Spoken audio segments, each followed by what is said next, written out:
In this video, actually was planning, thought just changed, to read the greatest action story, the first action hero, Judas Maccabeus, in First Maccabees.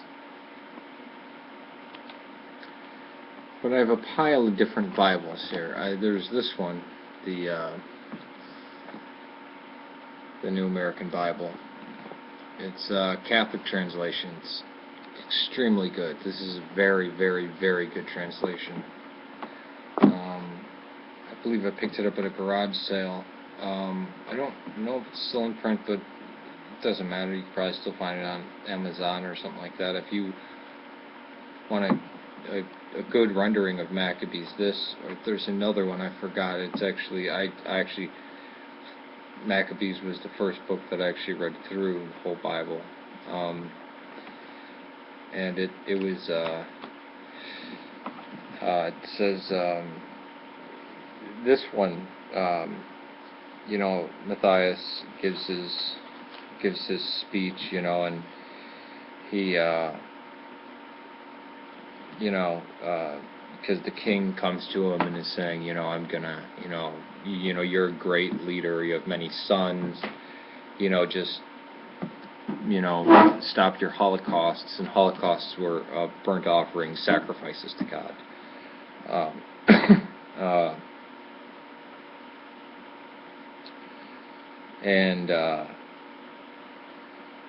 He gives this great speech, I'd rather die and see all my sons die than, to abandon my land, my language, my culture, my faith. He gives this great,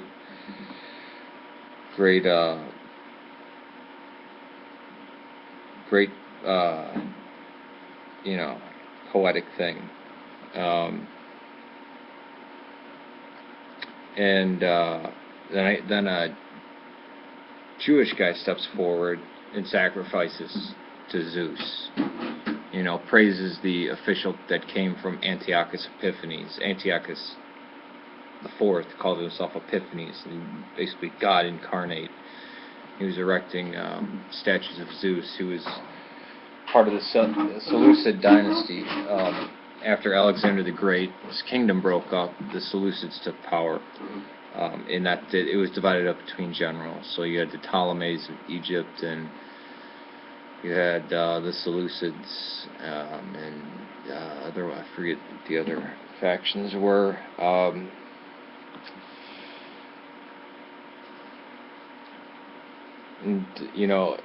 Matthias gives this great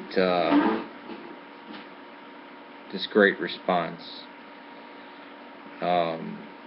He says, God forbid that we should forsake the law and the commandments. We will not obey the words of the king, nor depart from our religion in the slightest degree. After he had finished saying these words, a certain Jew came forward in the sight of all to offer a sacrifice on the altar of Modin, according to the king's order. When Matthias saw this, he was filled with zeal in his heart, and he was moved. And in his just fury he arose, sprang forward, and killed the man upon the altar. In the translation that when I first read this, which was a different Catholic translation, it said, and shaking with rage, he knew what had to be done. And he struck forth and killed the man. But this translation is actually very good, because it keeps the language. They replace God with heaven, and this was done respectively. The Maccabees was written in Hebrew originally, and then in Greek. Some people say it was written in Greek, but evidence shows otherwise. So it'll say, it'll talk about, it just replaces the word God with heaven. So it's very strange. You have these very personal things being said, and they cried aloud to heaven that he would help them. He meaning heaven. And also in this translation, They do translate pneuma as the female, so they'll talk about the Holy Spirit and she moved. And some people can go off on tangents and say, oh, well, that's the Holy Spirit. You know, pneuma is a Greek word, just like Peter, Petros, and they say, oh, see, that means little rock. It doesn't mean rock. Well, Petra is a female's name, so it's forced into the masculine. But instead of reading Maccabees, and if anybody wants me to actually go through and read Maccabees, it's a fantastic book. And I can even give commentary on some stuff, and because I've read First and Second Maccabees, it's not like, you know, First and Second Kings. It's different accounts of the same event. I can do that and put commentary, and I'll mark when I have when the commentary's in there, or I can do it without commentary. So I'll leave that up to popular demand. But I wanted to talk about translations. This is an excellent translation. Now, word for word, the most direct, and I actually have two of them here. It's this one, the NASB, the New American Standard Bible. This was the one that I did the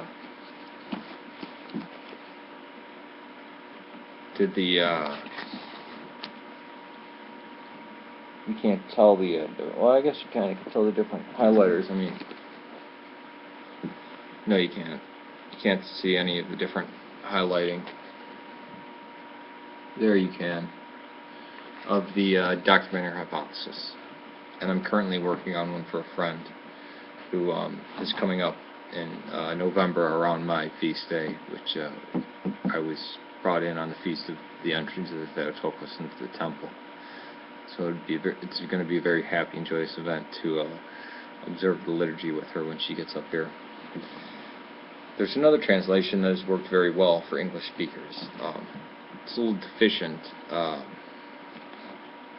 King James. Now, when Orthodoxy comes to a country, it uses the translations that they're familiar with, especially Christian countries. It doesn't try to have whole new rereading of the Bible. So when the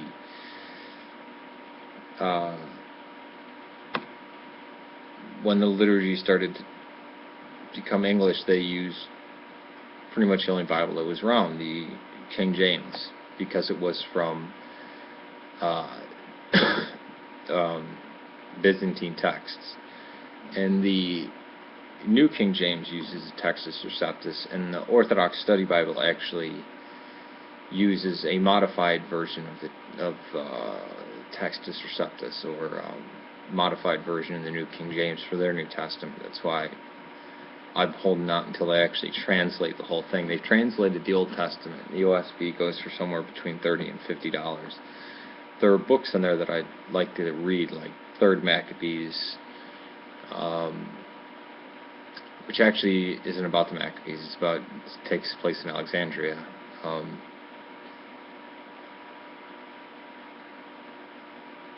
That's kind of incorrect, though. I had read the book, but I have no remembrance of really what was going on. So it's kind of like,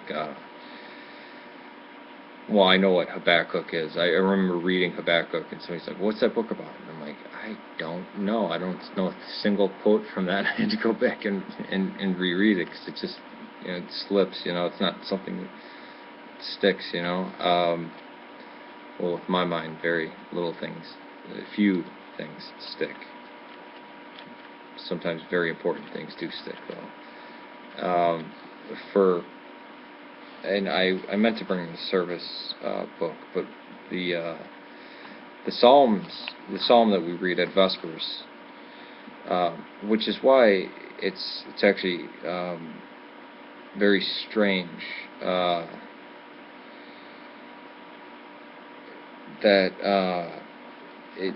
we say Psalm 103, but it's, in the King James it's 104. We read it just as as it's translated in the King James. We read it for Vespers. At least that's how it was at the Antiochian Orthodox Church. Not certain about the OCA, because you just make it there for liturgy. And the few times I've been to Vespers, I embarrassed to say I kind of wasn't paying attention. But is there great importance for the Bible to be translated into people's languages? Yes. What's the most important thing? It's for the liturgy to be translated. And the Orthodox Church has done that to every society it's come in contact with. Cyril and Methodius actually created the Cyrillic alphabet. That's why it's Cyrillic, because of Cyril. It was Cyril and Methodius. Funny thing, Methodius actually did most of the work. So the people could hear the words in their own language and read the scriptures, the Bible, the hymns in their own language. So I mean that's a case where the Orthodox Church actually, I don't want to say created civilization, but civilized a great area by giving them language, written language, which is very important for civilization.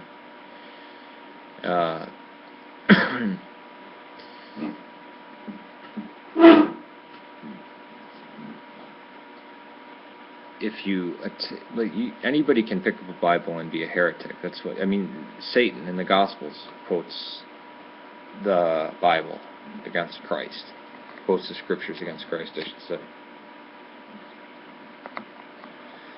He's misusing them, just as Jehovah's Witnesses do, just as the Mormons do. But when you attend church, services in a liturgical setting, in an Orthodox church, the hymns are full of theology, and you sing the songs. It's not jam band type. You're chanting them in a very ancient style, and the Gospels are read, and they're read. I mean, once you hear the Gospels read in an Orthodox church, it's almost like you can't, when you read them, it's got that meter to it, and the epistles are read. Again, the one book that's not read is the Apocalypse, but the Apocalypse is the liturgy. The more you attend, the more you come to realize this. So I may be doing something on Maccabees, but the question had been raised. And I thought it was a good question, even though there was an exchange. And I actually took down my last videos because I'm like, you know what, I should give the person the benefit. Maybe they're having a bad day or something. So, I'm going to take these down, wait for the person to cool off, because this person was very, had no problem with them until it seemed to be there's an attack or something like that, accusations. Very strange stuff. So I'm always willing to give people second chances and third chances and fourth chances. But yeah, the King James has beautiful language. For word translation, except no substitute, New American Standard Bible, although it's not the complete text.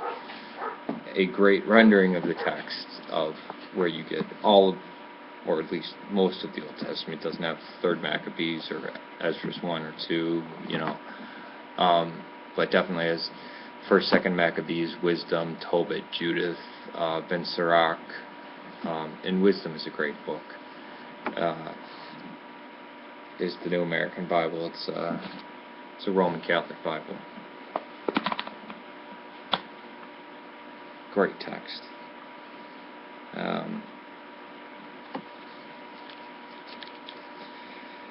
And it like most modern Bibles, it tries to draw from as many sources as it can. Dead Sea Scrolls, Aramaic Targum, Samaritan Pentateuch, the Masoretic text, obviously. There's the Septuagint, old Latin manuscripts, the wide variety of the early stuff. In Orthodox Bibles, since they're Byzantine, they don't really do that. They have their line of tradition that they're using, but it doesn't change theology. That's the thing. You can get a clearer understanding of it, of what the stuff means, but you can just go ask. You can go find out in the church, and there's no such thing as, oh, you can't read that Bible, or you can't read that. I mean, well, the New World Translation, I would say stay away from, because it's heretical and it's not a translation.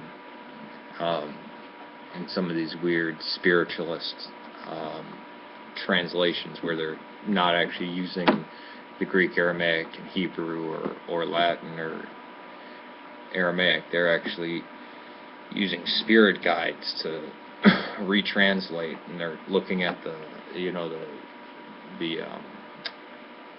King James, and it's very, very strange. There was one done by Johannes Grieber, who the Jehovah's Witness actually relied heavily on when they did their New World Translation. But yeah, if anybody wants to know the good texts that are accessible, and I had recently gotten a gift from somebody of the Aramaic translation of the Old and New Testament, and I thank the person very much for it. These two, I'd say these two are the best out there. But it's funny, in the King James, it's easier for a camel to go through the eye of a needle than for a rich man to get into heaven. Well, for the Antiochian Orthodox Church, sometimes mislabeled as the Greek Orthodox Church or Eastern Orthodox Church, it's the same thing. We're in the communion with the Russians and Serbs. We were using Syriac, which is Aramaic, up until the 17th century. So we knew the word was, it's easier for a rope to go through the eye of a needle than for a rich man to get into heaven.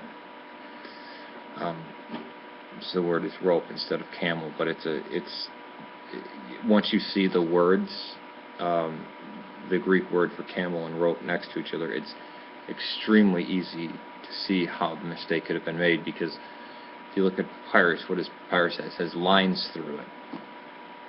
And there's a Greek letter where it's an O, I don't believe it's omicron, but and then there's an O with like a line through it.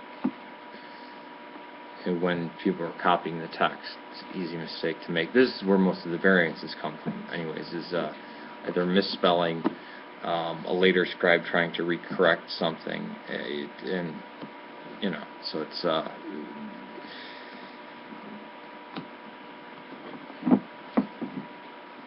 if you have these are the closest and the best, and they're done by committees of people. It's not just one guy translating one thing. The NASB is the closest word for word. I mean, they're finding out more modern things, obviously. It still has easier for a camel to go through the eye of a needle, and says wings of eagle instead of wings of vulture, and things like that. And it invariably all English translations, at least all Protestant translations, and even Catholic to some degree, still retain Tyndale's language. 23rd Psalm, I don't think anybody would recognize it if it weren't in Tyndale's form, which is the exact form that we have in the King James and in pretty much every Protestant Bible. The 100th Psalm, I believe, is far better in the King James, just because it's, shout a joyful noise unto the Lord, all ye nations, it's so beautiful. The Lord's Prayer, things like this.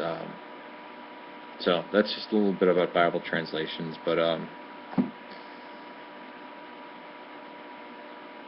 guess I'll hear from you guys in the comment section whether you want me to go through Maccabees or not. It's a great book. First action hero, Judas Maccabeus. I was thinking about taking his name as the saint's name, and I said, I want to be Judas, and they're like, you're not gonna, we'd call you Judah, not Judas. And I'm like, no. And they're like, but you were, I already have my name, so I went by that. And I'm always very proud of people who keep their name when they come into the Orthodox Church. I know somebody who does not have an Orthodox name. I said, well, what's your baptismal name? He says, well, you already know it. That's my name. And he says, the parish priest told me maybe you'll one day become a saint and people will start naming themselves after you or something. And I think that's fantastic because many of the names that we attribute to saints now were pagan names. I mean, there's like Saint Aphrodite, Saint Dionysius, Saint Lucifer. And Lucifer wasn't the devil, it was the male form of Venus, the light bearer, was a god of Rome, but there is a Saint Lucifer, and has nothing to do with the devil. The connection between Lucifer and the devil came from the translation of the morning star, or the illuminating one in Isaiah. So that's a little bit about Bible translations. So I don't think there's any better than these two. Not a big fan of the NIV. The King James, just for the beauty and the culture. I think it's fantastic. And some of the songs are just fantastic. And if I want to actually read what they really, say, I'll go to the NASB. But for like the beauty in the language, or for meditative prayer, just the meter of the King James is just very beautiful. So there's it. That's the video. Peace to you. May God save Serbia and Syria. And please pray for anybody who's lost a loved one recently. And please pray for those who are going to need surgery, those who are sick, and those who are near death, those who are dying, and family members of those people who have passed away.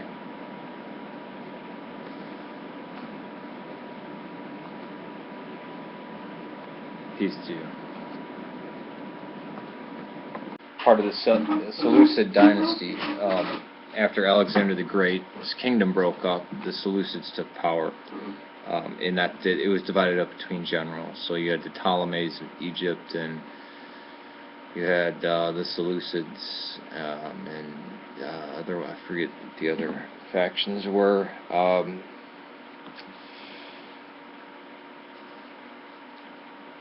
And, Matthias gives this great response. He says, God forbid that we should forsake the law and the commandments. We will not obey the words of the king, nor depart from our religion in the slightest degree. After he had finished saying these words, a certain Jew came forward in the sight of all to offer a sacrifice on the... It doesn't matter, you can probably still find it on Amazon or something like that. If you want a good rendering of Maccabees, there's another one, I forgot. It's actually, Maccabees was the first book that I actually read through the whole Bible. And it was, it says, this one,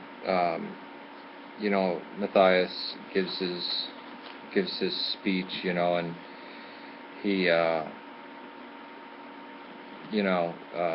because the king comes to him and is saying, I'm gonna, you're a great leader, you have many sons, just, stop your holocausts, and holocausts were burnt offerings, sacrifices to God.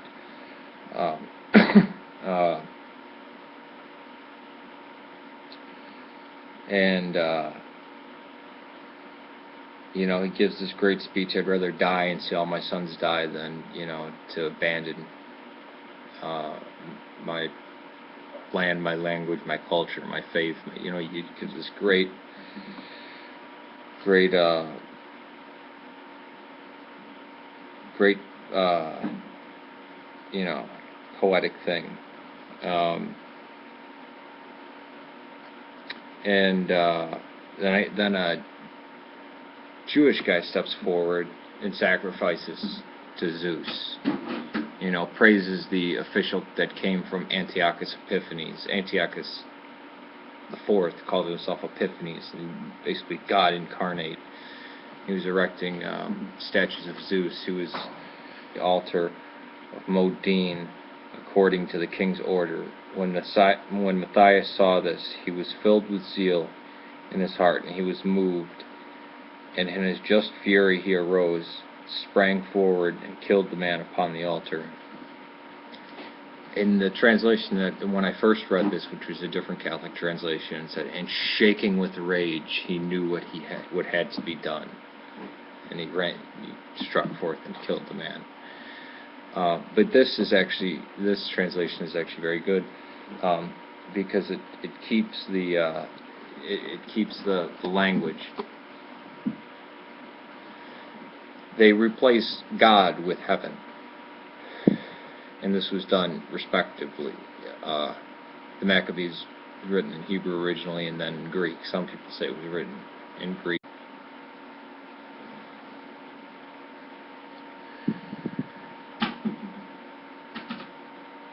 In this video, I actually was planning, thought just changed, to read the greatest action story, the first action hero, Judas Maccabeus, in First Maccabees. But I have a pile of different Bibles here. There's this one, the New American Bible. It's a Catholic translation. It's extremely good. This is a very, very, very good translation. I believe I picked it up at a garage sale. I don't know if it's still in print, but